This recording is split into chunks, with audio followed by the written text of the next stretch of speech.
Maintenant, je vais en profiter aussi pour revenir sur Stromae, du moment où en fait il s'est retiré de la scène musicale jusqu'à éventuellement, peut-être, son retour, on ne sait pas trop encore. Pour rappel, en mars 2022, il a sorti l'album Multitude, qui a notamment été porté par le magnifique titre L'Enfer, qu'il avait dévoilé durant le JT de TF1. Je m'en souviens comme c'était hier, c'était vraiment une dinguerie. Et d'ailleurs, ça avait fait très polémique et je crois que j'avais sorti une vidéo où à la base, j'avais peut-être pris un peu la mouche. Ça, pareil, ça m'avait pas trop plu. Je crois, je sais plus. Il doit y avoir la vidéo quelque part sur YouTube. Il a eu une victoire de la musique en 2023 en tant qu'artiste et pour l'album notamment. Et qui dit album, nouveau projet, dit tournée. Surtout que Stromae, bah, tu sais que le gars, ding ding ding, la tournée elle va se faire, il n'y a pas de souci. Le problème c'est que il y a eu une annulation au début de plusieurs dates et puis au final de toutes les autres dates, il restait 46 dates restantes dans la tournée mondiale et en fait,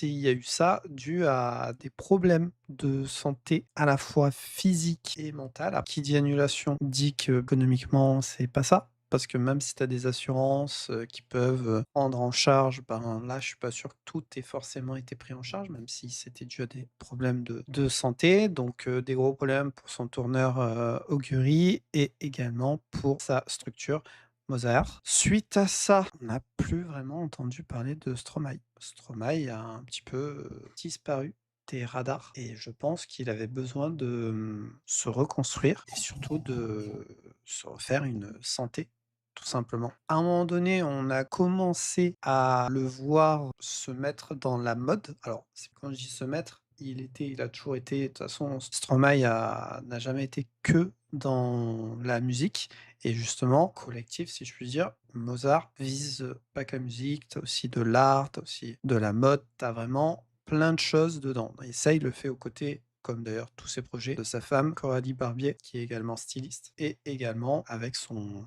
frère. Et après, bah, on arrive à là 2025-2026 et ce que je veux dire, c'est que moi, j'ai l'impression que Stromae, ça fait genre un moment qu'il est plus là. Mais genre vraiment, je sais pas, je te dirais peut-être depuis les années 2020 ou un truc comme ça. Alors qu'en vrai, bah, c'est pas tant que ça, hein, 3 ans finalement. Et c'est là où tu peux voir que, bah, le la notion du temps est totalement abstraite, hein, d'ailleurs, au final, quand tu regardes. Moi, j'ai vraiment ce ressenti, je sais pas si c'est ton cas, n'hésite pas si c'est le cas à le dire, hein, mais, on en vient à, on va dire, à la période de maintenant. Je pense que Stromae a peut-être décidé de faire une autre stratégie dans la musique et de pas s'engager dans quelque chose de lourd et de peut-être coûteux, hein, finalement. Il y a les 2, hein. Je pense qu'il n'est pas forcément à plaindre financièrement, mais je pense que ça a été quand même un bon coup financier. Quand tu veux te remettre à la musique, mais sans avoir un gros projet, qu'est-ce que tu fais? Bah, tu participes au projet d'autres artistes et c'est notamment ce qu'il a fait avec, en septembre, 2025, Paul Kalkbrenner et ils ont sorti le titre «Que ce soit clair», un titre vraiment super bien que moi perso j'ai adoré. Paul Kalkbrenner a sorti son album The Essence et donc dedans, on pouvait y trouver le titre «Que ce soit clair». Il faut savoir que, bah, les 2 Paul, parce qu'ils s'appellent tous les 2 Paul, hein, finalement, se connaissent depuis les années 2010 et que Paul Kalkbrenner avait notamment fait un remix de Te Quiero et ça, c'est une dinguerie. Ils étaient, je pense, toujours plus ou moins en contact et là, ça lui a permis de sortir ce premier projet et ensuite, qu'est-ce qu'on a qui est arrivé là? Aujourd'hui, on a le titre Des Fleurs, Tovelo et Stromae et on en revient sur ce que je disais, bah, juste avant, ce banger, hein, tout simplement. Après, j'ai un petit peu creusé quand même. Est-ce que Stromae était vraiment absent? Est-ce qu'il était vraiment éteint sur cette petite période de 3 ans? La réalité, c'est qu'officiellement, je peux pas donner de nom, non pas parce que j'en ai, je vais pas me la péter, hein, j'ai pas de nom, que je garde, mais c'est juste qu'il y a rien d'officiel. Du coup, je peux pas, enfin, j'ai essayé de creuser ou alors c'est des trucs, c'est pas fiable, c'est pas sûr. Mais ce qui est sûr, c'est qu'il a très certainement fait du ghost producing par-ci par-là, ghostwriting aussi, donc c'est-à-dire en gros qu'il a sans doute écrit pour certains, qu'il a sans doute produit pour certains, alors ou un projet entier ou une partie de projet, hein, ça marche aussi, des fois comme ça et en faisant ça, bah, ça lui permet de rester dans le domaine, de rentrer de l'argent, faut dire ce qui est aussi, mais de pas être impacté par tout le reste. Il y a des pistes, mais il y a en fait, le truc, c'est qu'il faudrait analyser les titres. Si on trouve un gimmick ou autre qui ressemble à la prod de ce que peut faire Stromae, mais bon, ça peut être très compliqué. Et ensuite, l'autre question que je me suis posée et que peut-être tu te poseras, c'est quoi la suite pour Stromae finalement? En gros, il pourrait y avoir deux possibilités. Soit on va avoir un reveal dans les prochains mois où il va nous annoncer un retour avec un projet, donc album, EP ou juste un single. Soit, et c'est je pense peut-être ce second choix, il va peut-être revenir avec un projet que je dirais collaboratif, multi-artiste peut-être. D'ailleurs, des projets sur lesquels il avait bossé en Ghost, qui là vont être présentés au grand jour. Je pense ça lui permettrait d'être sur un projet qui aurait un poids atténué, parce que par exemple, dans ce projet-là, il aurait un ou deux titres peut-être où il serait en solo, et tout le reste, ça serait avec d'autres artistes. Et on sait que Stromae est très apprécié. D'ailleurs, j'ai une petite anecdote par rapport à Tout Vélo et Stromae. Je t'ai préparé plein de dos, donc on va pouvoir voir tout ça. Et moi, je penche vraiment sur ça. Encore une fois, on ne pourra le savoir que éventuellement dans les prochains mois. Je pense pas qu'il y aurait de reveal avant septembre, je pense. Je pense pas avant, après je pourrais me tromper éventuellement. Pour moi, ça serait une possibilité. Il y en a plein d'autres qui l'ont fait et ça pourrait être une possibilité. Après, ça reste à voir. Est-ce que ça se fera ou pas? À voir. En tout cas, moi, je ne souhaite que le retour de Stromae, hein. C'est un immense artiste. Il a eu des problèmes de santé. J'espère que ces problèmes de santé vont mieux et que ça va aller mieux pour lui, tout simplement, parce que déjà, je souhaite que le bien aux gens commencer et parce que ben ça serait dommage qu'il nous offre pas plus de son immense créativité qu'il a, tout simplement. C'est des fun facts et des anecdotes de studio. Ça, c'est assez connu, celle-là d'anecdote. Et peut-être tout le monde ne la connaît pas. Donc, le titre, Alors on danse de 2009. Je pense qu'on l'a tous en tête, ce titre. Il a été composé en moins d'une heure, littéralement. Et c'est pas le truc peut-être le plus fou. Il était dans sa chambre d'étudiant. À ce moment-là, il bossait comme simple stagiaire chez Énergie Belgique et il bossait avec le logiciel Reason. Il avait d'ailleurs un clavier maître vraiment entrée de gamme. Enfin voilà, vraiment l'artiste type, comme tout le monde, comme même moi quand j'ai commencé, j'avais vraiment un clavier pas ouf. Enfin voilà, mais de toute façon, c'est pas ça qui importe. Et il a trouvé cette sonorité de ce truc un peu criard là. Il a retrituré un peu et il est parti sur ça. Mais le pire, c'est que c'est d'une banque de sons vraiment pas ouf. Et ça, c'est devenu un son hit mondial. Alors on danse. Et d'ailleurs, je me souviens, et juste pour le plaisir, si je le retrouve, on va se le passer. Je me souviens qu'il y a un gag avec Jamel Debbouze, S'il te plaît. Parc d'Astérix. 2 secondes, une composition, soit paradin, quoi. Soit paradin. Ouais, c'est ça.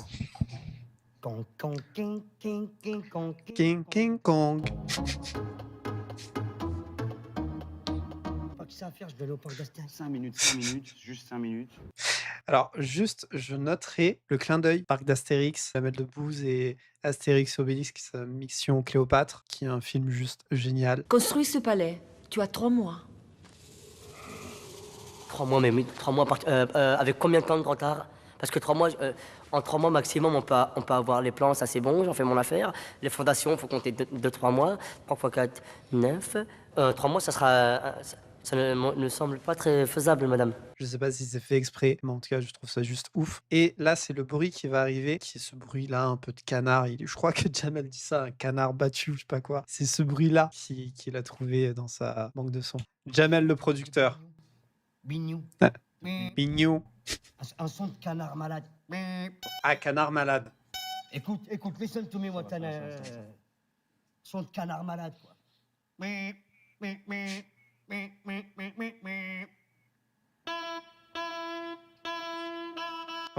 Voilà, c'est ça.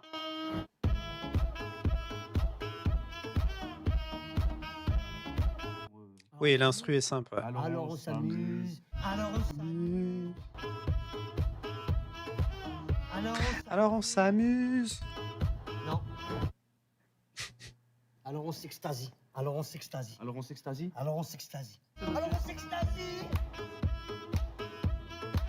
Alors on s'extasie.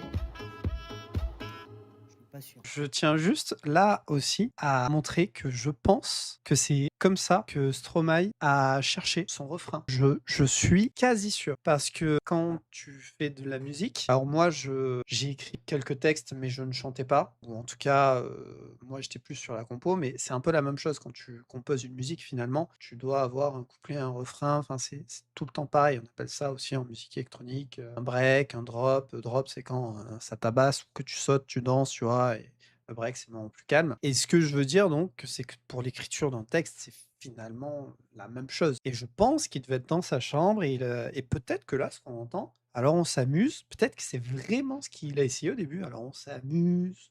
Peut-être que le sextasy, pareil, il a essayé ça. Ce qui est marrant, c'est qu'on peut voir avec les mots, on s'amuse, on sextasie, on danse. Bah, c'est des mots différents que si tu utilises dans une phrase, ça peut totalement vouloir dire autre chose, mais qui là, de par la musique, c'est la même chose. Je veux dire, quand tu écoutes ce son, oui, tu t'amuses, oui, tu t'éclates, oui, tu t'extasies, et oui, tu danses, oui, tu chantes. Alors on chante, ça aurait peut-être été ça, en vrai, tu vois, on sait pas. La légende fait que c'est alors on danse. Mais finalement, s'il avait eu le feeling sur un autre mot, ou qu'il avait construit autrement son instru, et c'est juste ça qui est magique. Donc ça, c'était pour Alors on danse en 2009. Et 2009. Ça va faire bientôt, et là je sais que ça va en choquer, et moi le premier, ça va faire bientôt 20 ans. 20 ans. Ensuite, on a en 2013 le titre Formidable qui sort. Et ça par contre c'est pareil, c'est assez connu. Le clip a été tourné en caméra cachée. C'était à la station de tram Louise à Bruxelles. Il faisait pas beau, je crois, en plus, ce jour-là. Je pense même que c'est leur temps habituel, tu me diras. Et il faut savoir que les policiers qui sont venus lui demander s'il allait bien dans la vidéo, c'était pas prévu. C'était pas du tout prévu. Ça va, Stromae? Ça va? T'es un peu fatigué ou quoi? Ouais. Je suis un grand fan, hein. Merci beaucoup. Je tenais à te le dire. Et t'as eu une soirée agitée ou quoi? Un peu, ouais. Ouais, t'es déglingué là. Vous inquiétez, ouais, un peu quand même, ouais. J'ai besoin de... Ouais. Ouais, ouais. Tu veux qu'on te dépose chez toi? Non, ça va, ça ira, ça ira. Ok, ça va. Ça va? Allez, courage, hein. Il faut savoir qu'il a également réalisé des clips, mais pas que pour lui, parce qu'il a réalisé celui de Formidable, par exemple, mais il a réalisé pour d'autres artistes, et des gros artistes en soi, puisqu'il a réalisé Run Up de Major Lazer avec Nicki Minaj, et il a également réalisé le clip, alors je vais le dire en français, ça sera sans doute plus simple, IDGAF de Dua Lipa. C'est Stromae qui les a réalisés, et donc typiquement, j'en parle, mais autant. Donc, il y a, je disais, celui-là. Là, juste, déjà, tu sens la patte de Stromae. Tu le sens. Le côté vestimentaire, la caméra, comme c'est. Enfin, les couleurs. Moi, je sens trop sa vibe, déjà. Les cheveux aussi. Stromae, je sais pas si d'autres ont capté, Stromae a toujours, en général, les cheveux très plaqués ou avec un chignon derrière. Ce genre de choses. Ce qu'il a, c'est. Tu regardes, hein? C'est le cas. Autre chose aussi, alors faire un clip ne veut pas dire que tu fais forcément la chorégraphie. Déjà, en général, il y a d'autres gens. Mais la choré, c'est dans les mouvements. C'est très marqué. Chacun des mouvements. Il y a une certaine, j'allais dire lenteur, mais délicatesse. Ça, c'est pour dire aussi qu'il a fait des clips, hein, tout simplement. Ce titre est dispo. Je conseille d'aller l'écouter parce que déjà, c'est le frérot Stromae qui est revenu et ça fait juste super plaisir. C'est avec une artiste indépendante, Tout Vélo, qui est juste banger. Est-ce que vraiment je devrais dire autre chose? Non, je ne crois pas. Je ne crois pas.